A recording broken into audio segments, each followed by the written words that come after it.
Assalamualaikum warahmatullahi wabarakatuh. Kami dari kelompok 1 akan menjelaskan tentang pengertian dasar perpajakan. Pengertian pajak.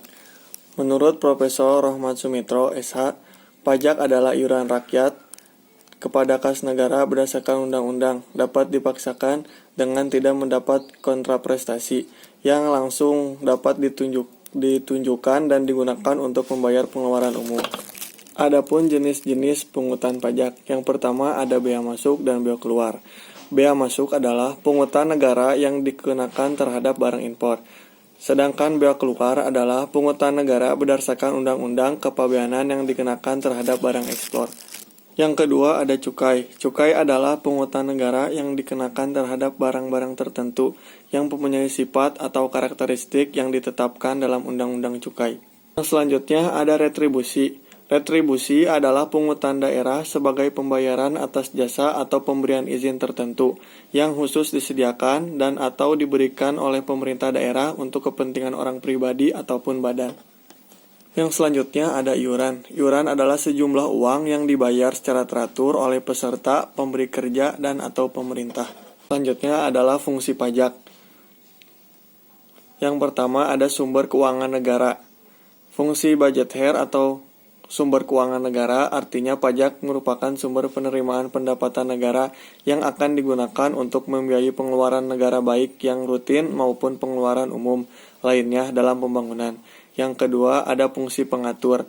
Fungsi pengatur artinya adalah pajak yang digunakan untuk mengatur atau melaksanakan kebijakan pemerintah dalam bidang ekonomi dan sosial serta mencapai tujuan tertentu selain bidang keuangan. Keempat ada pembagian hukum pajak.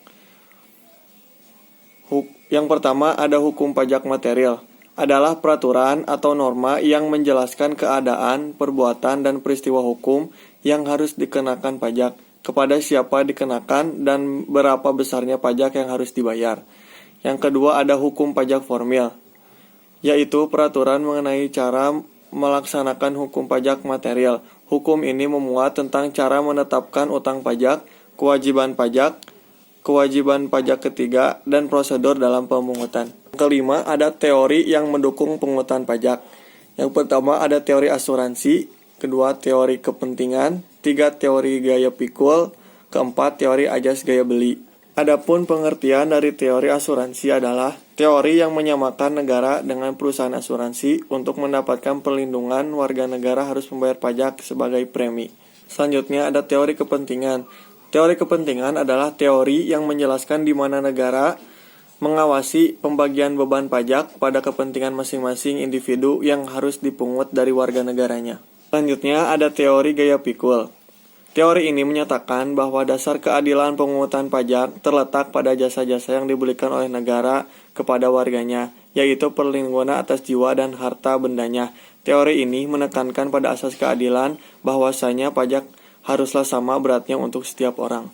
Yang selanjutnya ada teori asas daya beli.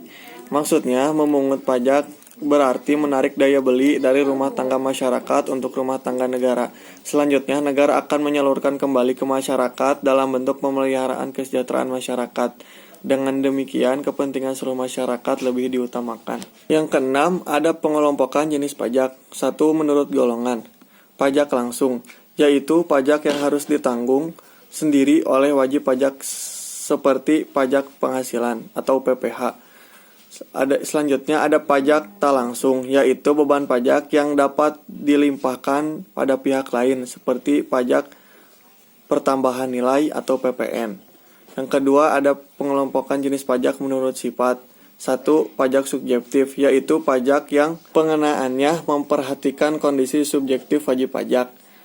Selanjutnya ada pajak objektif, yaitu pengenaan pajak yang memperhatikan objeknya, baik berupa harta benda, keadaan, perbuatan, maupun peristiwa yang mengakibatkan timbulnya utang pajak. Yang ketiga, menurut lembaga yang memungut. Pajak negara, yaitu pajak yang dipungut oleh pemerintah pusat seperti PPh, PPN, dan PPNBM. Pajak daerah, yaitu pajak yang dipungut oleh pemerintah daerah baik tingkat provinsi maupun kabupaten atau kota. Yang ketujuh ada kewajiban pajak. Kewajiban pajak subjektif adalah kewajiban yang melekat pada setiap orang. Dengan demikian, semua orang yang tinggal di Indonesia merupakan subjek pajak yang harus patuh terhadap peraturan pajak. Sedangkan bagi yang berdomisili di luar negeri akan menjadi subjek pajak jika memiliki hubungan ekonomi dengan Indonesia. Kewajiban pajak objektif adalah pajak yang melekat pada objeknya. Dengan demikian, maka setiap orang yang memperoleh penghasilan atau memiliki kekayaan yang telah memenuhi syarat menurut undang-undang dapat dikenai pajak. Saat timbulnya hutang pajak, yang pertama ada ajaran material. Menurut ajaran ini, hutang pajak timbul karena diberlakukannya peraturan perundang-undangan mengenai kewajiban perpajakan. Seorang wajib pajak menentukan apakah dirinya dikenai pajak atau tidak sesuai dengan peraturan yang berlaku. Self-assessment system. Yang kedua, ajaran formil. Menurut ajaran ini, utang pajak timbul karena adanya surat ketetapan pajak yang dikeluarkan oleh pemerintah atau aparatur pajak. Untuk menentukan apakah seseorang dikenakan pajak atau tidak berupa jumlah pajak yang harus dibayar dan kapan jangka waktu pembayarannya dapat diketahui dalam surat ketetapan tersebut. Yang kesembilan, tata cara pemungutan pajak. Pemungutan pajak dapat dilakukan melalui beberapa cara, yaitu yang pertama, stelsel pajak. Stelsel pajak sendiri dibagi menjadi 3. Yang pertama, stelsel nyata atau real, yaitu pengenaan pajak didasarkan pada objek terjadi yang penerapan pembayarannya secara bulanan maupun tahunan. Misalnya, PPh pasal 21, 22, 23, 24, 25, pasal 4 ayat 2, dan pasal 26. 2. Ada stelsel anggapan atau fiktif, yaitu pengenaan pajak berdasarkan anggapan, misalnya anggapan bahwa pajak tahun berjalan sama dengan tahun sebelumnya. Yang ketiga, stelsel campuran, keduanya yaitu pengenaan pajak dengan kombinasi kedua stelsel. Misalnya, perhitungan pajak awal tahun diperhitungkan dengan anggapan SPT tahun sebelumnya, kemudian pada akhir tahun diperhitungkan kembali berdasarkan penghasilan sebenarnya. Jika pada akhir tahun terdapat nilai yang lebih besar dari pajak anggapan, maka wajib pajak harus membayar sesuai dengan perhitungan tersebut. Yang kedua, ada asas pemungutan. Dibagi menjadi 3. Yang pertama, asas domisili. Asas ini menyatakan negara berhak mengenakan pajak kepada seluruh wajib pajak yang bertempat tinggal di wilayahnya. Setiap wajib pajak yang berdomisili di Indonesia dikenakan pajak atas seluruh penghasilannya, baik dari dalam maupun luar negeri. Yang kedua, asas sumber. Asas ini menyatakan bahwa negara berhak mengenakan pajak atas penghasilan yang bersumber dari wilayahnya tanpa memperhatikan tempat tinggal wajib pajak. Yang ketiga, asas kebangsaan adalah asas yang menyatakan bahwa pengenaan pajak berhubungan dengan kebangsaan suatu negara. Yang ketiga, ada sistem pemungutan pajak. Yang pertama, Official Assessment System, sistem pemungutan pajak yang memberi kewenangan kepada Fiskus untuk menentukan jumlah pajak yang terhutang. Contohnya pelunasan pajak bumi dan bangunan atau jenis pajak daerah lainnya.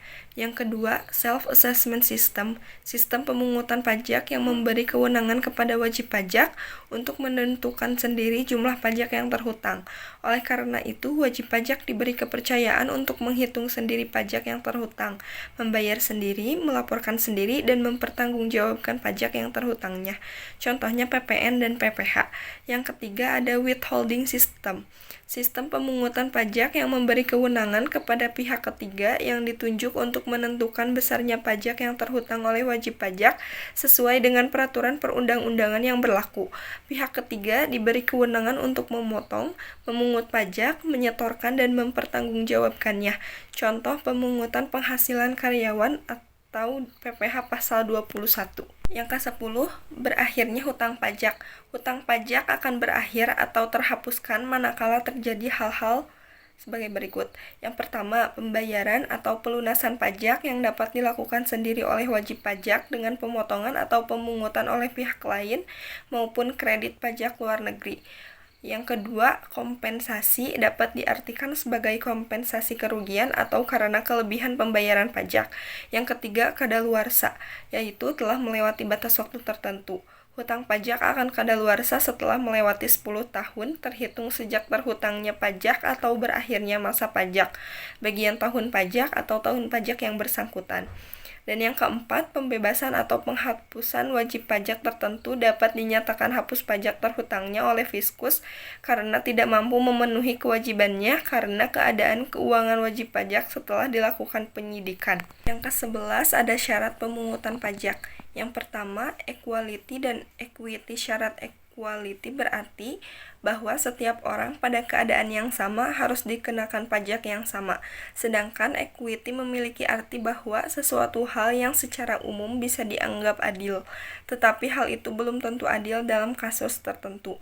Yang kedua, certainty atau kepastian hukum. Pajak harus memiliki kepastian hukum yang harus ditetapkan dengan undang-undang yang jelas, tegas, dan tidak mengandung arti ganda atau mempunyai celah untuk multitafsir. Yang ketiga, convenience of payment. Pajak harus dipungut di saat yang tepat, yaitu saat wajib pajak memiliki uang sehingga memudahkan atau mengenakan bagi wajib pajak. Yang keempat, economics of collection. Pemungut pajak hendaknya dilakukan seefisien mungkin, jangan sampai biaya pemungutan pajak melebihi penerimaan pajak itu sendiri. 12. Tarif pajak. Tarif pajak ada 3 macam, yaitu yang pertama, tarif tetap adalah jumlah atau angka yang tetap pada berapapun besarnya dasar pengenaan pajak atau DPP. Contohnya bea materai. Yang kedua, tarif proporsional atau sebanding adalah persentase tertentu yang bersifat tetap terhadap berapapun DPP-nya. Makin besar DPP-nya, makin besar pula jumlah pajak yang terhutang. Contohnya tarif PPN 10%. Yang ketiga, tarif progresif atau meningkat adalah persentase tarifnya berubah mengikuti kenaikan nilai objek yang dikenai pajak. Tarif ini dibedakan menjadi 3. Yang pertama, tarif progresif proporsional, yaitu persentase tertentu yang semakin tinggi dengan meningkatkan dasar pengenaan pajak dan kenaikan persentase tersebut tetap. Contoh tarif pajak PPh. Yang kedua, tarif progresif, yaitu berupa persentase yang semakin tinggi seiring dengan meningkatnya DPP. Contoh pajak penghasilan untuk badan dan bentuk usaha tetap.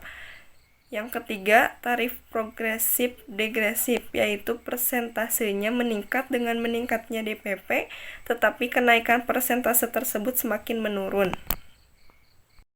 Yang ke-13 ada perlawanan terhadap pajak. Dibagi menjadi 2, yaitu perlawanan pasif, yaitu melakukan suatu upaya atau tindakan berupa hambatan-hambatan yang dapat mempersulit pemungutan pajak.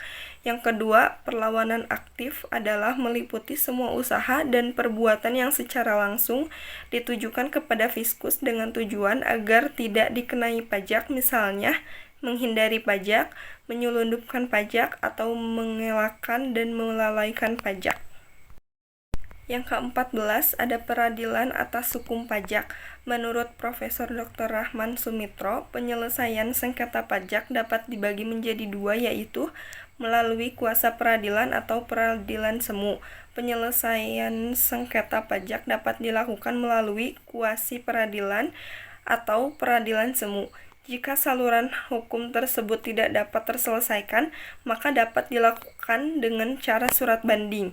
Yang kedua, melalui peradilan pajak tidak langsung.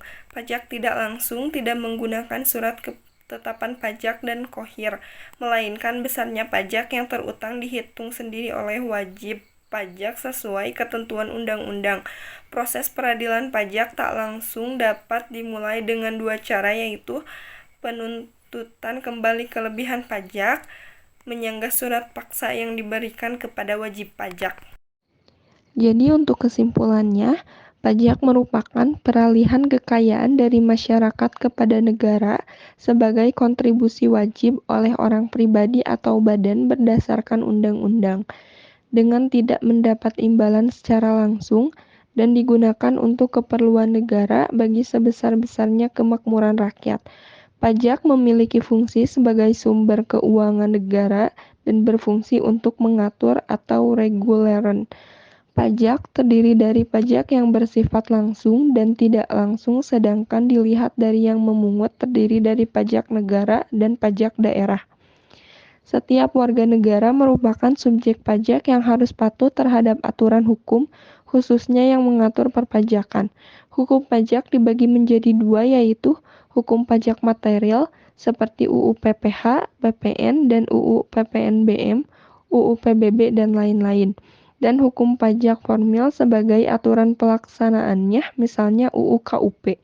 Berdasarkan undang-undang, wajib pajak yang terutang pajak wajib untuk membayar atau menyetor pajak ke tempat yang telah ditunjuk, misalnya bank persepsi atau ke kantor pos. Penagihan utang pajak kepada wajib pajak yang dilakukan oleh Dirjen Pajak dapat dilakukan secara pasif maupun aktif. Sekian dari kelompok kami. Wassalamualaikum warahmatullahi wabarakatuh. Terima kasih.